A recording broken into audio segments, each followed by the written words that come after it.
नमस्कार, मैं धनंजय कुमार द नागरिक में आपका स्वागत है। अभी 22 जनवरी को राम मंदिर का उद्घाटन होना है, रामलला का की प्राण प्रतिष्ठा होनी है और प्राण प्रतिष्ठा को लेकर के बड़ा विवाद चल रहा है और विवाद ये हो गया है कि अब शंकराचार्य ने भी आने से मना कर दिया है और कहते हैं चारों शंकराचार्य ने कह दिया है कि हम नहीं शामिल हो रहे हैं। उसके अलावा जो उन्होंने कहा है चंपत राय जी ने कि ये रामानंद संप्रदाय का मंदिर है ये, तो ये अलग है। तो एक जो लग रहा था कि बीजेपी राम मंदिर के नाम पर पूरे देश में एक माहौल बना देगी, उसमें थोड़ा डेंट आया है। शंकराचार्य जब नहीं जाएंगे, क्योंकि धर्म गुरु तो वही है, हिंदू धर्म के अगर कोई गुरु है तो शंकराचार्य हैं, चारों चारों पीठ के जो आचार्य हैं। तो वो जब नहीं आ रहे हैं, वो अगर खिलाफ बोल रहे हैं, तो जाहिर है इसका असर पड़ेगा और ये समझ में आएगा पब्लिक को कि ये जो नरेंद्र मोदी जो कार्यक्रम कर रहे हैं राम मंदिर के उद्घाटन का या रामलला का, ये पूरे के पूरे पॉलिटिकल इनका मूवमेंट है, ये वोट की राजनीति है सत्ता तक पहुंचने की। तो एक तो ये है उत्तर प्रदेश से। दूसरा उत्तर प्रदेश से ये है कि भारत न्याय यात्रा, जो भारत जोड़ो न्याय यात्रा जो राहुल गांधी करने जा रहे हैं, 14 जनवरी से शुरुआत होनी है उसकी तैयारी में उत्तर प्रदेश कांग्रेस पार्टी लगी हुई है।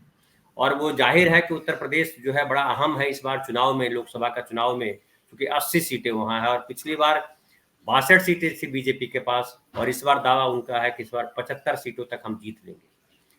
और लेकिन अब जब इंडिया गठबंधन की बात होती है तो इतनी इंडिया गठबंधन की बात में जब आते हैं, जयंत चौधरी आ जाते हैं, अखिलेश यादव आ जाते हैं, मायावती आ जाती हैं, कांग्रेस पार्टी आती है और नीतीश कुमार की भी बात की जा रही है, कुछ सीटें नीतीश कुमार भी लेंगे, 1 सीट लें, 2 सीट लें, 3 सीट लें, जो भी। तो गठबंधन अगर बन जाता है तो जाहिर है एक के बदले एक, एक के ऊपर एक, यानी बीजेपी का अगर एक उम्मीदवार खड़ा होगा तो इंडिया गठबंधन से भी एक उम्मीदवार ही खड़ा होगा। वैसी स्थिति में कहा जा रहा है कि लड़ाई बड़ी टफ हो जाएगी। लेकिन अगर गठबंधन नहीं बनता है और मायावती और अखिलेश यादव को लेकर के कई बयानबाजी हो रही है, गोदी मीडिया लगातार प्रयास कर रहा है कि वहाँ गठबंधन नहीं है, लेकिन इंटरनल ये है कि गठबंधन की बात लगभग हो चुकी है और मायावती भी गठबंधन में रहेंगी। हालांकि उत्तर प्रदेश में अखिलेश यादव को ड्राइविंग सीट दिया जाएगा और मायावती को दूसरे स्टेट्स में, चाहे वो राजस्थान हो, मध्य प्रदेश हो, इन प्रदेशों में उनको सीटें दी जाएगी। तो इसकी तैयारी चल रही है। उसके अलावा आप जानते हैं कि महाराष्ट्र में भी जो है उद्धव ठाकरे को ड्राइविंग सीट दी गई है और लगभग जो गठबंधन की बात है वो फाइनल हो चुकी है। बिहार में भी वही स्थिति है, लेकिन गोदी मीडिया अपने तरीके से नैरेटिव कर रहा है कि वो लड़ रहे हैं, वहाँ जीत हो रही है, वहाँ क्योंकि सहज है, हर कोई अपनी अपनी सीटें जो चाहेगा कि हम यहाँ मजबूत है, हमको यहाँ सीटें दी जाए, लेकिन उसका फार्मूला जो है वो तय है और फार्मूले के आधार पे ही वो तय होगा। बाकी चीजें जो होगी संवाद की स्थिति में तय होगी और संवाद हर जगह लगातार चल रहा है। पश्चिम बंगाल में भी संवाद चल रहा है, झारखंड में भी संवाद चल रहा है, बिहार में भी चल रहा है, उत्तर प्रदेश में भी चल रहा है और जहां कांग्रेस पार्टी बीजेपी के ठीक सामने है, वहाँ कोई दूसरा गठबंधन नहीं है, कोई दूसरी पार्टी नहीं है। तो वहाँ जाहिर है बीजेपी के सामने कांग्रेस अपनी मजबूती दिखाने के लिए मजबूती से अपने भीतर, जो उनकी पार्टी के भीतर जो चलता रहता है उसको एक करने की कोशिश में लगी हुई है पार्टी। और खड़गे साहब जो है खुद इसमें अग्रिम भूमिका निभा रहे हैं। राहुल गांधी भारत जोड़ो न्याय यात्रा पे कंसंट्रेट कर रहे हैं। तो पूरा का पूरा इस बार जो माहौल जो बन रहा है वो ये बन रहा है कि नरेंद्र मोदी जी को वॉक ओवर नहीं दिया जाएगा। और जिस तरह से गोदी मीडिया में ये चलाया जा रहा है या जिस तरह से सर्वे में लाया जा रहा है या जिस तरह से व्हाट्सएप यूनिवर्सिटी पे चलाया जा रहा है कि अब की बार फिर से मोदी सरकार, हैट्रिक लगाएंगे मोदी, लेकिन हैट्रिक लगाना आसान नहीं है। ये सीटों को जब जोड़ने के लिए बैठते हैं स्टेट वाइज तो आपको समझ में आता है कि आसान नहीं है। हमारे पास इस पर बात करने के लिए देश के जाने माने पत्रकार, जिन्होंने बीबीसी में भी काम किया है और उत्तर प्रदेश के रहने वाले हैं, लेकिन पूरे देश की राजनीति पर उनकी नजर है, खासकर उत्तर भारत की राजनीति पे बड़े अधिकार के साथ वो बात कर सकते हैं। वो हमारे साथ है समीरात्मज मिश्र। समीरात्मज भाई नमस्कार, आपका स्वागत है। जी नमस्कार। जी, तो मैं ये पहला सवाल ये करूं कि आपको क्या लग रहा है, क्या इस बार नरेंद्र मोदी जी के लिए 2019 वाली स्थिति है कि उसी तरह से जीत जाएंगे, या इस बार आपको टफ लग रहा है, या इस बार आपको आसान लग रहा है जैसा गोदी मीडिया कह रहा है? देखिए, दोनों चीजें हैं। वैसे अभी अगर आज की बात की जाए तो आज की स्थिति में तो मुझे आसान लग रहा है, बीजेपी के फेवर में लग रहा है। उसके पीछे कई कारण हैं। तो अभी जो पिछले हमने 4-5 राज्यों के चुनाव देखे, जो उनके परिणाम आए और बहुत ही अप्रत्याशित परिणाम आए। अप्रत्याशित इस लिहाज से कह रहा हूं कि जो ग्राउंड पे वो स्थिति नहीं थी जो परिणाम के रूप में हमको दिखाई पड़ी। और जिन्होंने भी ग्राउंड को कवर किया है, जिन्होंने भी विश्लेषण किया है, सबका यही कहना था, ज्यादातर का, सबका तो नहीं कहूंगा मैं, बहुत सारे लोग तो चुनाव होने से बहुत पहले ही जिताने लगते हैं। लेकिन और उसके बाद अभी जब तक गठबंधन की पिक्चर क्लियर नहीं है और लगातार कुछ न कुछ बयान आ रहे हैं, चाहे उत्तर प्रदेश में आप देख रहे हो, अभी तक उत्तर प्रदेश में कांग्रेस के साथ समाजवादी पार्टी का, जब तक मध्य प्रदेश राजस्थान के चुनाव हो रहे थे, बयानबाजी चल रही थी। उसके बाद फिर समाजवादी पार्टी और बहुजन समाज पार्टी के बीच में चल रही है, पश्चिम बंगाल में चल रही है। यद्यपि ये माना जा रहा है कि सारी जगहों पर गठबंधन होना तय है और सभी लोगों के बीच कोई न कोई बीच का रास्ता निकल ही आएगा और लगभग निकल चुका है, लेकिन जब तक हमारे सामने नहीं है तब तक हम लोग उस पर इतने विश्वास के साथ तो कह नहीं सकते हैं। तो आज की स्थिति में अगर जो गठबंधन की स्थिति हमको आज दिख रही है, और विशेषकर अगर मैं उत्तर प्रदेश की बात करूं, तो जो 2019, तो क्या मैं तो कहता हूं कि 2014 वाली स्थिति भी दोहराने में कोई बहुत आश्चर्य नहीं होगा भारतीय जनता पार्टी को। अभी यहां गठबंधन की बातें हो रही हैं और वहां पर एक एक चीज जो आपने अपने इंट्रो में शुरुआत ही की राम मंदिर को लेकर के, तो अर्धनिर्मित राम मंदिर है, सबको पता है कौन सी जरूरत है इस समय प्राण प्रतिष्ठा की, सबको पता है। तो ये एक एक कदम बीजेपी, और उसके बाद मंदिर के बाद जिस तरह से उसका माहौल बनाने की तैयारियां कर रखी हैं, तो उनको देखते हुए बिल्कुल ये नहीं लगता है कि ये गठबंधन बनने के बाद भी ये किस तरह से अपनी लड़ाई लड़ने की स्ट्रेटजी बना पाएंगे। पर हाँ, चूंकि केवल स्ट्रेटजी में ये भी होता है कि बहुत बड़ा फैक्टर जो चुनाव में राजनीतिक दल होते हैं, उनके सपोर्टर होते हैं, उनका अपना जो सामाजिक आधार होता है मतदाताओं का, उन सब समीकरणों के आधार पर देखें तो मैं विशेष ये स्पष्ट रूप से ये कहना चाहूंगा कि अगर गठबंधन में Bahujan Samaj party, Samajwadi party, RLD, ये तीन की तीनों पार्टियां कांग्रेस के साथ गठबंधन में रहती हैं और बीजेपी के खिलाफ पूरे गठबंधन में या विपक्षी तौर पर केवल एक प्रत्याशी खड़ा होता है, तभी लड़ाई की उम्मीद है। और तब लड़ाई अच्छी खासी होगी, ऐसा नहीं है कि लड़ाई तब हल्की होगी, तब अच्छी खासी लड़ाई होगी। लेकिन अगर इनमें, और खास तौर से बहुजन समाज पार्टी का गठबंधन में होना बहुत जरूरी है, बहुजन समाज पार्टी अगर गठबंधन में नहीं रहती है तब फिर ये लड़ाई लगभग एक तरफा होगी भारतीय जनता पार्टी के लिहाज से। जी, तो लेकिन जो बातें चल रही है, जो गोदी मीडिया से बाहर के जो लोग हैं, जो आपस में हम आप बात करके या नेताओं से बात करके हम लोगों को जो पता चलता है, क्योंकि कहा जा रहा है कि गोदी मीडिया को मैसेज देने में भी ये लोग लेट कर रहे हैं, और वो इसलिए करते हैं कि उसका अलग कहानी बना दी जाती है। जैसे एक उदाहरण के तौर पे मैं दूं कि बिहार में 16 सिटिंग एमपी जो है जेडीयू के, तो जेडीयू का कहना है कि हमको 16 के 16 सीटें तो चाहिए ही चाहिए। तो वो जो है वो शुरू से उनका हर कोई भी आधार नहीं छोड़ेगा अपना। जिसके पास 0 सीट है वो कह रहा है कि मुझे 15 चाहिए, तो जिसके पास 16 है वो क्यों कहेगा मुझे 12 चाहिए? ये तो नॉर्मल समझने वाली बात है। लेकिन जो अलग अलग तरीके से बयान बना करके कुछ नहीं मिलता है तो बीजेपी के किसी नेता से ही बयान ले लिया जाता है, नहीं होगा तो किसी चिराग पासवान से बयान लिया जाएगा, नहीं उससे भी नहीं होगा तो प्रशांत किशोर कुछ बयान दे देंगे, और वो एक क्रिएट करने की कोशिश की जाती है कि बड़ी गड़बड़ स्थिति है। और एनडीए पे कहीं चर्चा नहीं करते हैं, वो एनडीए में कहीं ये बात नहीं हो रही है कि उनकी सीट शेयरिंग का क्या हाल है।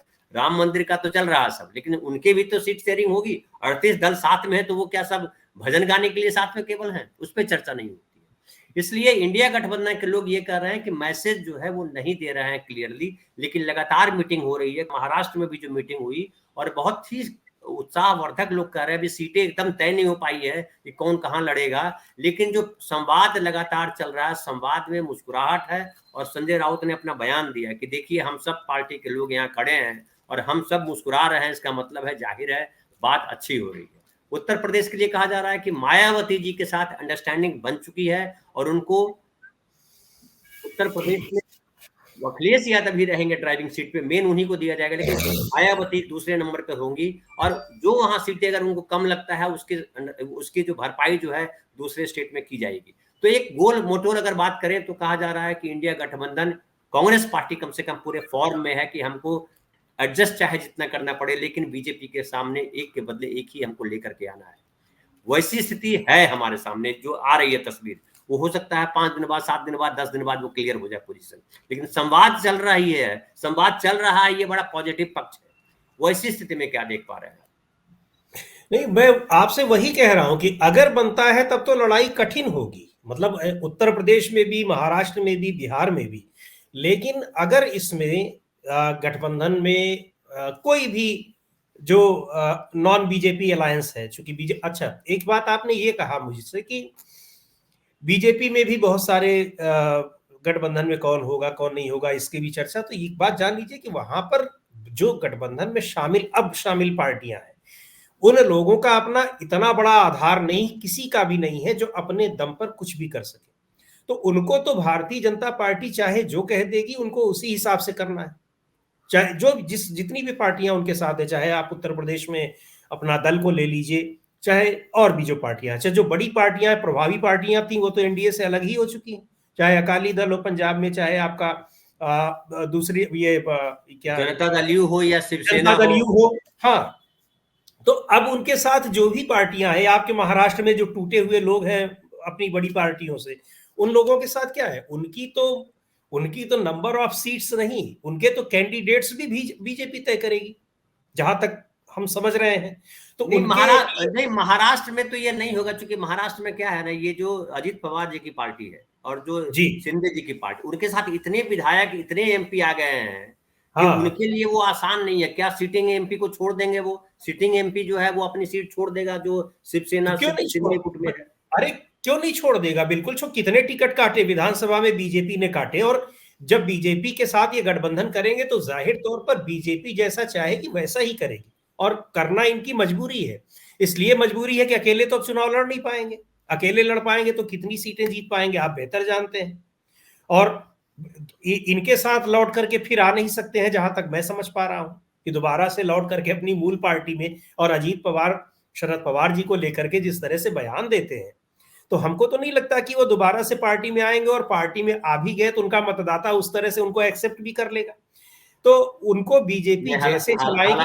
हालांकि समीर भाई, यहाँ पे चर्चा ये है कि हाँ, अजित पवार जो है, जब चुनाव की घोषणा होगी तो अजित पवार उधर चले जाएंगे, ऐसा कहा जा रहा है। नहीं जा भी सकते हैं अजित पवार और शरद पवार जी का जो झगड़ा है, हाँ बेसिकली हाँ, ईडी से बचने के लिए, कि हम जेल न जाए, ये बचने अच्छा, का रास्ता निकाला गया है, ये कहा जा तो रहा है। फिर तो अगर ऐसा हो सकता है, वैसे तो अजीत जी का इतिहास इस मामले में बड़ा मतलब वो साफ सुथरा है भी, कि कब आते हैं और कब चले जाते हैं पता नहीं चलता है।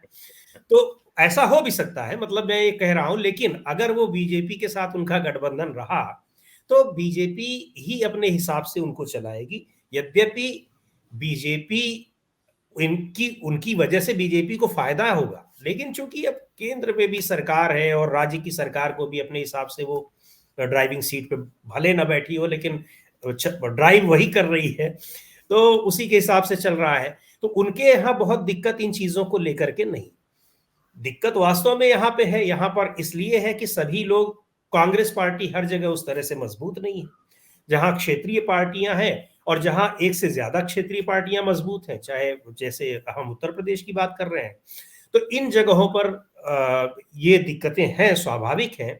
लेकिन इसका एक पॉजिटिव पक्ष ये है कि चूंकि गठबंधन में शामिल जो दूसरे दल हैं और जो नहीं भी शामिल है, जैसे बहुजन समाज पार्टी अभी नहीं शामिल है, लेकिन उम्मीद यही जताई जा रही है, और जैसा आप भी कह रहे हैं कि वो शामिल उसका होना तय है, उनके साथ भी व्यवस्था यही है कि अगर वो अकेले चुनाव लड़ते हैं तो वो कुछ नहीं, उसका फायदा उनको होगा, वो चाहे समाजवादी पार्टी हो चाहे बहुजन समाज पार्टी।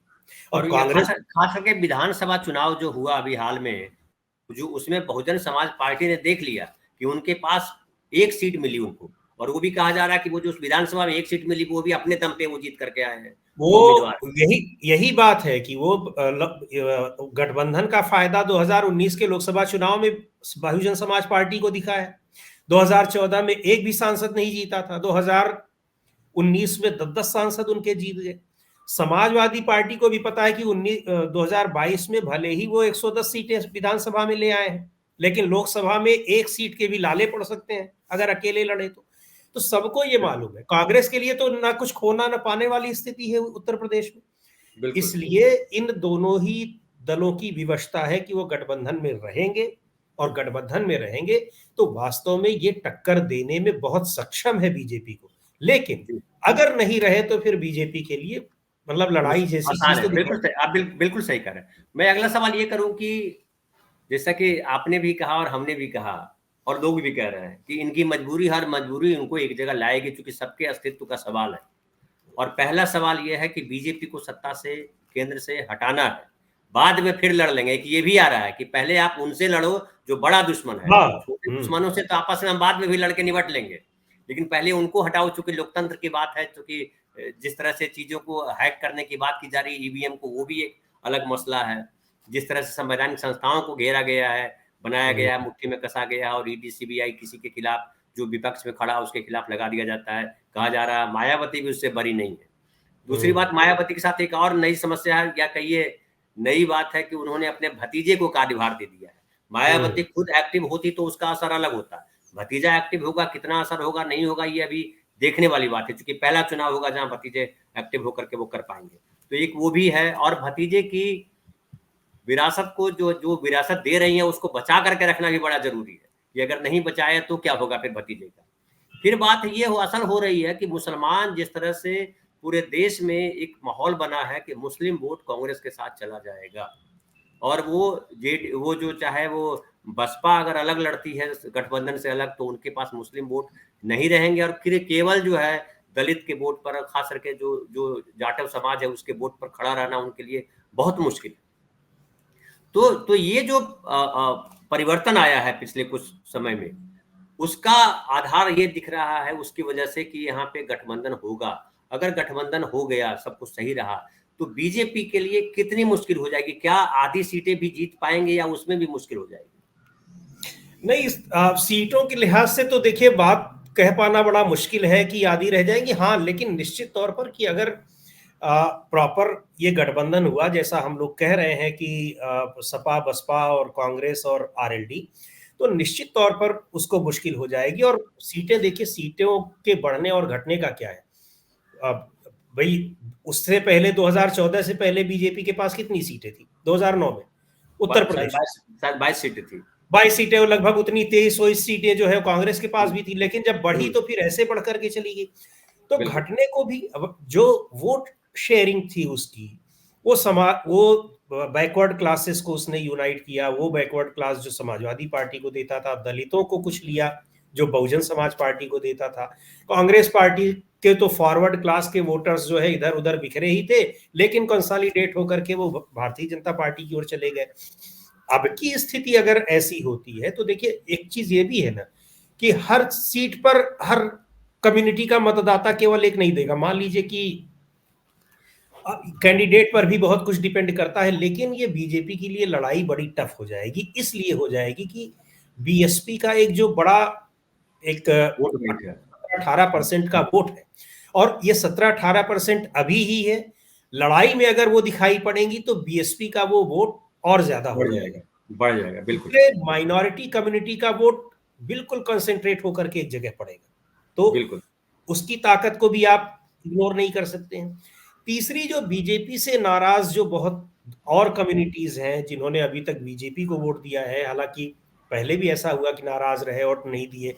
दूसरे कुछ ऐसे जो वर्किंग क्लास है, ओल्ड पेंशन स्कीम की मांग करने वाले, या फिर रोजगार बेरोजगारी वाला मुद्दा है, ये मुद्दे वगैरह भी जो हावी होंगे, और जो इन मुद्दों की वजह से जो बीजेपी के प्रति नाराजगी होगी, और वो क्लास, यूथ क्लास खास तौर पर जो होगा, उसको भी अगर एक उम्मीद दिखाई पड़ेगी तो तेजी से फिर वोटों का कंसेंट्रेशन ही शोर होगा। और ऐसी स्थिति में वो सीटें गिर करके कहाँ आ सकती हैं उसकी कोई कल्पना नहीं कर सकता। बिल्कुल सही करें। और आप ये भी है, एक चीज इसमें ये भी है, इन सारी कांग्रेस पार्टी का खास तौर से जो हम लोग कह रहे हैं कि वो कॉम्प्रोमाइज कर लेगी, निश्चित तौर पर कॉम्प्रोमाइज करेगी, क्योंकि उसको पता है, उसको ये पता है कि भाई हमारा मेन उद्देश्य, हमको और जगह हम लड़ाई में है ही। बीएसपी खास तौर से आती है कांग्रेस, इसीलिए बीएसपी को लाने की कोशिश में बहुत लगी हुई, और बहुत पहले से बातचीत चल रही है, ऑलमोस्ट है भी, बातचीत तय भी है। उसको ये पता है कि उसकी वजह से उसको दूसरे राज्यों में भी फायदा होगा। चाहे आप महाराष्ट्र को ले ले, राजस्थान है, मध्य प्रदेश है, पंजाब है, इन तमाम जगहों पर उसका तीन प्रदेशों में तो साफ दिख रहा है कि जैसे पंजाब, मध्य प्रदेश और ये राजस्थान, तो इसका उच्चार ही कि वो बीजेपी की ताकत को इस तरह से वो कमजोर कर पाएगी, कांग्रेस पार्टी की है, तो ये इसलिए उसको जिन जगहों पे वो मजबूत नहीं है, अगर उसको वहां कॉम्प्रोमाइज करना भी पड़ा तो बहुत उसको दिक्कत नहीं होगी, और वो पूरे मूड में है। वो चाह रही है कि हम 250 के करीब 260-70 सीटों पर हम चुनाव लड़े, जहां उसकी डायरेक्ट फाइट है, बाकी जगहों पर गठबंधन के लोगों को सीटें दे दिया जाए। बिल्कुल बिल्कुल। और अच्छा, उसके अलावा सामाजिक न्याय का जो इशू है कांग्रेस पार्टी के पास, क्योंकि ये जो समाजवादी दल उनके साथ है, चाहे वो समाजवादी दल का मतलब हुआ जो बहुजन समाज जो है, जो बहुजन समाजवादी पार्टी के पास है, जो समाजवादी पार्टी के पास है, जो जयंत के पास है, जो बिहार में नीतीश के पास है, लालू के पास है, ये जो बहुजन समाज का जो वोट है, सामाजिक न्याय की जब बात हो रही है, तो क्या इस समाज पर उसका असर पड़ता दिखाई पड़ रहा है? हाँ, निश्चित तौर पर दिखाई पड़ रहा है। निश्चित तौर पर आपको मैं बताऊं, अभी कुछ लोगों से बात हो रही थी, मैं गया भी था बीच में पश्चिमी उत्तर प्रदेश की ओर, वहां कई सारे लोग ये बात करते हुए दिखाई पड़े, और मुझे लगता है कि इन सारी चीजों का ही दबाव भी बीएसपी पर है, मायावती पर है।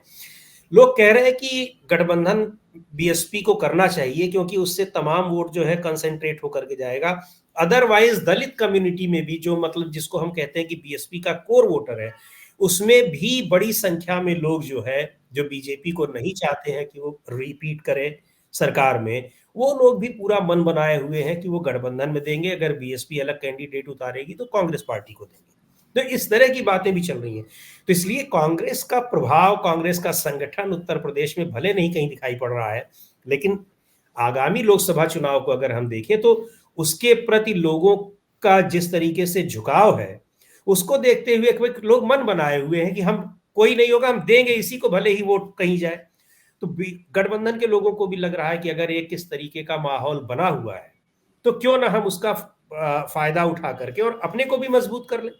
भाई अगर 20 सीटें मायावती जी को मिल जाती है और 10-15 एमपी उनके जीत जाते हैं, तो उनको तो फायदा ही होगा ना। दूसरे राज्यों में भी सीट ले लेंगी, और 20-25 से कम तो उनको गठबंधन में सीट मिलेगी भी नहीं। क्लेम भी उनका है, 10 सीटों पर जीत हासिल की है, कई सीटों पर नंबर 2 पे उनके उम्मीदवार रहे हैं, तो उनका तो क्लेम बनता भी।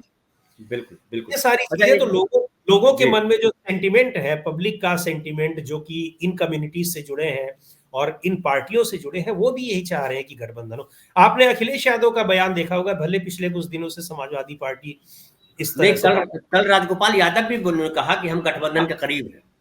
नहीं, वो तो गठबंधन करीब है, बीएसपी के लिहाज से जो बात कर रहे हैं, तो अखिलेश यादव ने कहा कि मायावती जो है सीनियर लीडर है, उनको गठबंधन में होना चाहिए। उनको बिल्कुल पता है गठबंधन की ताकत, और बिना गठबंधन के अपनी पार्टी की ताकत का भी एहसास है, बिल्कुल इसलिए हो। बिल्कुल बिल्कुल। अच्छा, एक और सवाल मैं करूं आपसे कि ये जो अ, राम का जो असर है, राम मंदिर का जो असर की बात की जाएगी, ऐसी स्थितियां जब बनती है, तो क्या राम मंदिर का जो असर, शंकराचार्य ने बयान दे दिया, उसके पहले आपने भी कहा और मैंने भी कहा कि ये आधा आधा बना हुआ मंदिर में आप उद्घाटन करने जा रहे हो, ये क्या इतनी जल्दबाजी है? और ये लग रहा है कि बीजेपी लगभग एक्सपोज हो गई है कि ये सारा का सब आप वोट लेने के लिए कर रहे हो। तो राम मंदिर का प्रभाव क्या आपको कम दिख रहा है या बढ़ता दिख रहा है? राम मंदिर का प्रभाव देखिए, ये भी बहुत कुछ डिपेंड करेगा। प्रभाव तो बढ़ ही रहा है भाई, उसको तो बीजेपी कैश कर ही रही है, जो खासतौर से जो हिंदू वोटर है उनको एक कंसेंट्रेट करने की। लेकिन अब उसी हिंदू में ये भी बातें हो रही, अब ये भी है ना कि इस मुद्दे को भी विपक्षी पार्टी उठा कितना पाते हैं, कि वो बांट दे रहे हैं कि नहीं वो रामानंद संप्रदाय का ही। अभी इतना पॉइंट अगर कहीं बीजेपी को मिल गया होता, आप सोचिए, तो इसको न जाने क्या तिल का ताड़ बना देते। क्या कर लेकिन देता है, बिल्कुल हाँ, सही बात। कि आप हिंदुओं में भी वो केवल रामानंद संप्रदाय का कैसे बात कर रहे हैं, मतलब हम में से, आप में से बहुत लोग जानते भी नहीं होंगे कि हम लोग किस संप्रदाय के चलिए हिंदू हम है। लोग तो चलिए हम लोग सारे तो मंदिर में जानते हैं, पूजा करने हम लोग जाते तो हैं। चलिए जानते हैं, लेकिन आम आदमी कहाँ उतना जानता है। मेरे वही कहने का मतलब है कि सारे लोग सारे मंदिर में पूजा करने जाते हैं। ऐसा थोड़ी है कि हम देवी जी के मंदिर में नहीं जाएंगे। हम, अगर हम आस्तिक हैं, तो मैं अपनी बात करूं, आप बहुत सारे लोगों की बात करूं कि शिव जी के मंदिर में नहीं जाएंगे। ये तो वो दौर था एक, कि शैव वैष्णव शाक्त इन सब के बीच एक मतभेद था। शंकराचार्य ने उन्हीं सारी चीजों को एक करने के लिए किया, अपना एक किया, प्रयास किया। ठीक है भाई, एक समय तो ऐसा भी था कि शैव और वैष्णव में तो इतना विवाद होता था कि एक दूसरे की जान ले लेते थे। बिल्कुल सही। तो अब वो स्थिति अब नहीं, लेकिन आप वही स्थिति फिर लाना चाहते हैं। तो बात ये भी है कि इसको आप कितना इशू बना पाते हैं। पर जब देखिए गठबंधन क्या करेगा, गठबंधन ये सारे मुद्दे तो अपनी जगह है, बहुत सारे राम मंदिर अपनी जगह है, लेकिन और सारे मुद्दे भी प्रभावी होंगे। ऐसा नहीं कि राम मंदिर नहीं की वही वजह से जैसे सब सर्वे में बीजेपी को वोट बताया, देने लग जाएंगे, ऐसा नहीं है, ऐसा नहीं है। बिल्कुल बिल्कुल बिल्कुल नहीं, और बतलाया कि बेरोजगारी महंगाई जिसपे गठबंधन कंसंट्रेट भी कर रहा है कि हाँ बेरोजगारी महंगाई सबसे ज्यादा प्रभावित कर रहा है। और वहां पे अभी जिसे एक अभी आया है, मुझे लगता है कल ही आया है या परसों, जब कहा कि 6 दशमलव समथिंग था बेरोजगारी दर उत्तर प्रदेश में, अब 2.3 हो गया है बेरोजगारी दर, ये मुख्यमंत्री बता रहे हैं। तो मैंने हम्म सवाल किया कि ये बतलाइए कि ये, हम्म उनसे नहीं किया लेकिन मैंने अपने दोस्तों से जो बात कर रहे थे कि ये बतलाइए कि ये बेरोजगारी दर कम कैसे हो गया, कहाँ हाँ नौकरी मिल गई, किधर कहाँ नौकरी आ गई कि बेरोजगारी दर। तो ये जो गेम करते रहते हैं, उसमें हमने एक बेरोजगारी में बड़ा अच्छा एपिसोड दिया था कि हाँ जो रोजगार ढूंढने की आशा जिन्होंने छोड़ दी है, जिनको पता है कि अब रोजगार नहीं मिलने वाला, घर बैठ गए, उनको हम्म बेरोजगार नहीं माना जाता है। हम्म उनकी चर्चा, जो रोजगार ढूंढ रहे हैं उनको हम्म ही माना जाता है बेरोजगार है। तो उसका हम्म प्रतिशत घटता पड़ता रहता है हर महीने, अलग अलग हम्म तरीके से जो गणना होती है उसकी।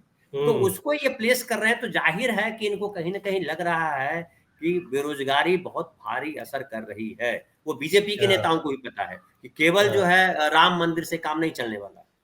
हाँ नहीं, वही कह रहा हूं कि भाई मुद्दे तो बहुत मुद्दे, ऐसा थोड़ी है कि इस वजह से मुद्दे नेपथ्य में चले जाएंगे, मुद्दे अपनी जगह रहेंगे। ये एक अलग चीज है, बहुत सारे लोग ऐसे हैं कि आस्था सबकी है, ऐसा थोड़ी नहीं, लेकिन ये थोड़ी है कि उसकी वजह से आपको वोट दे देंगे, ये भी कोई करेक्ट जरूरी नहीं है। और करेक्ट देखिए ये मुद्दे भी तो आएंगे ना, सबको पता है कि आप वोट लेने के लिए ऐसा कर रहे हैं, तो लोग बिल्कुल आपका क्या योगदान है, बहुत सारे लोग जानते हैं कि आपका योगदान क्या है। सुप्रीम कोर्ट ने दिया फैसला, उसके बाद बन रहा है वो ट्रस्ट से, पब्लिक के पैसे से बन रहा है, लेकिन आप उसको क्रेडिट ले रहे हैं और बहुत सारे लोग दे रहे हैं, पर ऐसा नहीं है कि सब लोग ऐसा कर रहे हैं। तो बिल्कुल ये गठबंधन की वजह से ये सामाजिक समीकरण दूसरे तरह का बनेगा, और उससे वो चुनावी परिणामों को तय करेगा। जी। और एक जो है बड़ा असर मैं महसूस करता हूँ आसपास में, आप भी महसूस करते होंगे, मैं उसी पे आपसे बात चाह रहा हूँ कि जी गोदी मीडिया जिस तरीके से चीजों को प्ले करता है, प्रेजेंट करता है, उसमें लगता है कि इसके अलावा कुछ है ही नहीं देश में, बस यही एक है। अब जैसे सोने का गेट बनाया जा रहा है, 13 गेट बनेंगे, एक गेट का फोटो आ गया है, अब उसको लेकर के चल रहा है सारा सब। तो ये जो गोदी मीडिया जिस तरह से कर रहा है, क्या आपको लगता है कि इसका प्रभाव जो है धीरे धीरे कम हो रहा है, लोगों को समझ में आ रहा है कि ये एकदम पूरा का पूरा बीजेपी का प्रोपेगेंडा देखिए, मशीनरी। समझ में सबके आता है कि कौन क्या कर रहा है, पर जिनको अच्छा लगता है वो वही देखते हैं।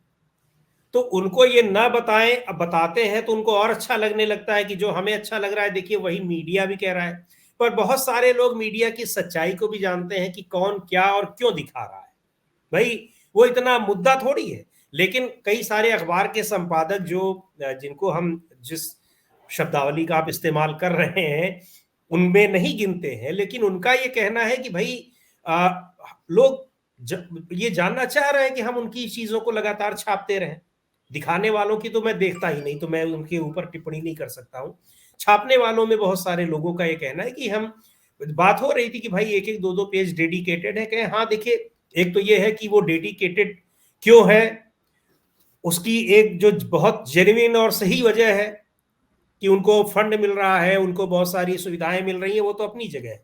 लेकिन एक बड़ी वजह ये भी है कि लोग इस समय उसको देखना भी चाह रहे हैं, वहां की जी पल पल की स्थितियों को, इस तरह की एक अलग अलग ढंग की खबरों को है, तो लोग उसको छाप रहे हैं। पर ऐसा नहीं है कि वो आ, ये ऐसा कर देने से जिनका मूड नहीं भी बना है बीजेपी को वोट देने का वो भी दे देंगे, मुझको ऐसा नहीं लगता। एक आखिरी सवाल आपसे, एक आखिरी जी सवाल कि सामाजिक न्याय का इशू भले कांग्रेस पार्टी लेकर के चल रही है, राहुल गांधी लगातार कह रहे हैं, हम्म लेकिन जो बिहार में, उत्तर प्रदेश में और यहाँ झारखंड में जो चीफ बनाए हैं अपनी पार्टी के, वो सवर्ण बनाए।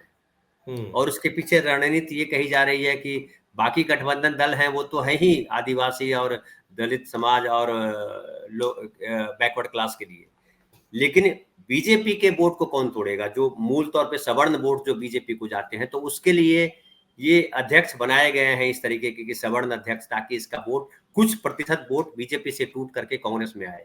क्या आपको लग रहा है कि ये पॉसिबल होगा?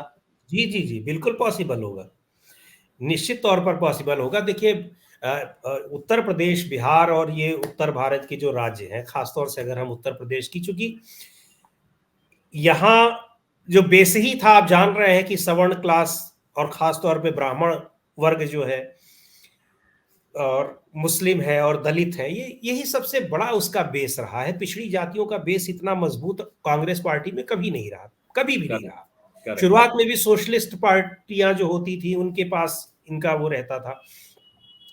और वो जब गठबंधन, ये जब क्षेत्रीय दलों का समय था, उस समय ये बहुत पशुपेश में थे कि किधर जाए, कांग्रेस पार्टी की ओर कभी जाते थे, बीजेपी में, फिर सोशल इंजीनियरिंग हुई तो बसपा में गए, फिर समाजवादी पार्टी ने भी महत्व देना थोड़ा शुरू किया, जब थोड़ा बहुत पहले भी देती थी, लेकिन उसके बाद जब महत्व समझने लगी कि बीएसपी की सोशल इंजीनियरिंग के बाद उन्होंने देना, तो ब्राह्मणों का या कह लीजिए कि फॉरवर्ड क्लास का ये कंफ्यूजन बना रहा। लेकिन 2014 के चुनाव में ये कंफ्यूजन टूट गया। उन्होंने एक तरफा, जो जैसे पहले कभी किसी समय में वो कांग्रेस पार्टी के लिए वोट करते थे, उन्होंने वो बीजेपी की ओर चले गए। लेकिन बहुत से ऐसे लोग हैं जो अभी भी नहीं है, और बहुत से जो जाने के बाद भी उनको लगता है कि हमारा फैसला बहुत सही नहीं है, लेकिन उनके पास और दूसरा कोई विकल्प नहीं दिखाई पड़ता है। वो इसकी कीमत पर, बीजेपी की कीमत पर, वो सपा को वोट नहीं दे सकते हैं, बसपा को नहीं दे सकते हैं, उनका अपना जो भी रीजन उसके पीछे हो। पर कांग्रेस पार्टी को लेकर के उनके अंदर ऐसा वो नहीं है कि हाँ हमको ना, वो उसके अंदर अभी भी संभावना वो देखते हैं। तो ये अगर पार्टी ने नेता बनाया हुआ है और उस कम्युनिटी की ओर वो अगर उनको अपनी ओर आकर्षित करने की कोशिश कर रहे हैं, तो जो एक नाराज तबका है, या इवन ये मुद्दा भी कम नाराजगी का नहीं है कि बीजेपी और आरएसएस जिस तरीके से इस पूरे हिंदू धर्म को, सनातन धर्म को अपने हिसाब से चला रहे हैं, इसको लेकर के भी बड़ी नाराजगी है। ऐसा नहीं है इसको लेकर के लोग खुश हैं, पर राम मंदिर बन रहा है, ये प्रसन्नता लोगों में है। तो इस तरह के तबके को, उन लोगों को अपनी ओर जो अगर ये लाने की कोशिश की जाएगी, काफी हद तक उसमें सफलता मिलेगी। सारा तो नहीं आ जाएगा, बिल्कुल मैं नहीं कहूंगा, लेकिन वो तो कहीं नहीं होता है। जहां 10 थे आपके पास अभी तक थे, अगर उनमें आपके पास 30 आ जाए तो ये बहुत बड़ी उपलब्धि होगी, क्योंकि फॉरवर्ड क्लास का इस समय थोड़ा बहुत भी टूटना बीजेपी के लिए नुकसानदायक होगा। और एक चीज और भी है, पिछले काफी दिनों से बीजेपी ने उसको तरजीह भी नहीं दी है, बहुत महत्व नहीं दिया है उस कम्युनिटी को। तो उसको लग रहा है कि हाँ भाई ठीक है, हमको अब दूसरे ऑप्शंस भी देखने चाहिए। तो इस तरह से वो उसको अपनी तरफ करने का एक अच्छा मौका है, और मिलेगी कामयाबी, कुछ हद तक मिलेगी। जी, तो समीर भाई, आपने बहुत क्लियरली सब बतलाया, और बहुत बहुत धन्यवाद आपका। आप आए, समय निकाला, आपने बातें रखी अपनी, हमारे दर्शकों को जाहिर है अच्छा लगेगा, क्योंकि ये जो तस्वीर आपने रखी कि सवर्ण वोटों में भी बंटवारा होगा, और ये भी आपने रखा कि राम मंदिर को लेकर के खुशी तो है, लेकिन ये भी आया है कि राम मंदिर को लेकर के जो राजनीति कर रहे हैं उससे सनातन धर्म को नुकसान पहुंचा है, और हिंदू धर्म को उससे डेंट लगा है, ये लोगों में भी फीलिंग जा रही है। साथ ही ये भी है कि बेरोजगारी और महंगाई ये बहुत बड़ा मुद्दा है, उसको आप झुठला नहीं सकते, उसको झटक नहीं सकते, और आप तमाम चीजें करके आप जो झटकना चाहते हो वो आसान है नहीं। तो बहुत बहुत धन्यवाद आपका, आप आए। धन्यवाद, धन्यवाद धनंजय जी। और हमारे साथ जो दर्शक जुड़े हुए हैं, आप लोगों का भी बहुत बहुत धन्यवाद। ये वीडियो आपको कैसा लगा जरूर बतलाएं, और अगर आपको अच्छा लगा तो आप इसे शेयर करें, लाइक करें, और हाँ, आप हमारे चैनल को सब्सक्राइब भी करें, और हमारे वीडियोज अगर आपको अच्छे लगते हैं तो हमारे मेंबर बने, आप ज्वाइन करें हमारे चैनल को, और एक निश्चित राशि जो आपको पसंद हो वो दें आप। उसमें 3 कैटेगरी हमने रखी है, 3 कैटेगरी में से जो आपको अच्छी लगती है कैटेगरी आप वो दें, और इससे क्या होगा कि हमें मदद मिलेगी बेहतर पत्रकारिता करने में। और बेहतर पत्रकारिता समाज के लिए, देश के लिए जरूरी इसलिए है कि आप तक खबरें सही पहुंचे, सही जानकारी पहुंचे, प्रोपेगेंडा ना पहुंचे, और आप तब सही डिसीजन ले पाए। सही डिसीजन लेना बहुत जरूरी है, अगर सही डिसीजन नहीं होता है बात तो बाद में पछतावा होता है, और अक्सर जब हम अंधेरे में चलते हैं तो गड़बड़ होता है। इसलिए रोशनी जरूरी है, और ये जो पत्रकारिता है वो टॉर्च बेरर का काम तो करती ही करती है। बहुत बहुत धन्यवाद।